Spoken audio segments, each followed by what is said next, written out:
This was my first real electric car. I've been using it for my company for 7 years. It has 165,000 miles. It's never had any maintenance done to it except for windshield wipers and tires. It's amazing. Works great, no problems. But after 165,000 miles, even though it runs great and there's no issues, the battery range has shrunk a little bit. So now this car is good for about 40 miles per charge. And the road trip I'm about to begin, I'm estimating without getting too much into the planning, is going to be about 6,000 miles. So this car is not good for that.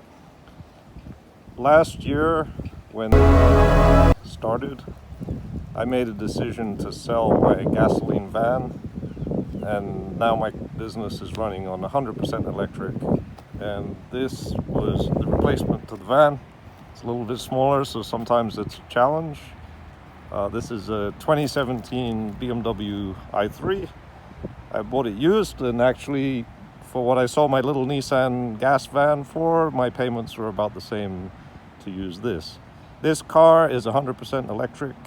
It has about 40,000, 50,000 miles on it, and it has a range somewhere in the region of 125 to 30 miles. I use it every day, drive across South Florida, Miami, Fort Lauderdale, West Palm Beach. A couple of weeks after purchasing it, I actually took a road trip to Atlanta, Georgia, which is totally doable, but that's about, I don't know, how far is Atlanta? Maybe 700, 800 mile trip. But to really do a long distance cross country, especially for work, this car is not practical. So on this trip, I'm going to use we have a Tesla Model 3, which has a range of about 300 miles. So this is the night before the trip. I'm still preparing, packing, doing all the crazy things a small business owner has to do before you go on a trip. So this car's all cleaned up, ready to go for my helper while I'm out of town. And the Leaf is kind of a backup car at the moment, or if we're doing just local deliveries, this is the car we use. So the Leaf, I drove it earlier, and it's not 100% charged. I like to keep the cars totally charged. That's why this is totally plugged in. So right now, I'm just doing what they call a level 1 charge. This is the plug right here, and if you follow my cable across the graphs through here, you'll see I just have a regular extension cord, and my landlord, that is super awesome, is kind enough to let us run the extension cord through this little mail slot. And right in here, there's the outlet, just a regular 110 volt outlet. Interesting little fact, a lot of people in the electric car industry don't talk very nice about charging from an outlet. They say it's super slow. Depending on the vehicle, it varies a bit, but you get about 5 miles of range for every hour that you're plugged in, which sounds not that good.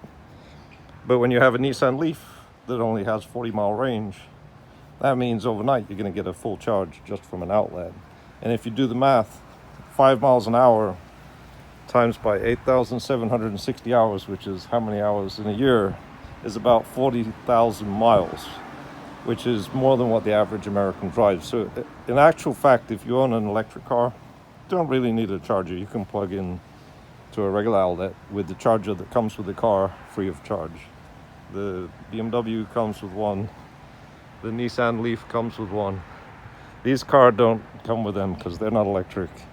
But every electric car in the market comes with a charger that you can use in any, well, not any, but most 110 volt outlets.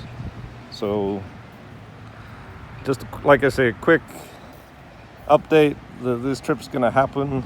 Once I get on the road tomorrow, I'll do another video and show you guys where I'm going and what's going on, and give you some more details. Stay tuned. Thanks for watching Totally Plugged In.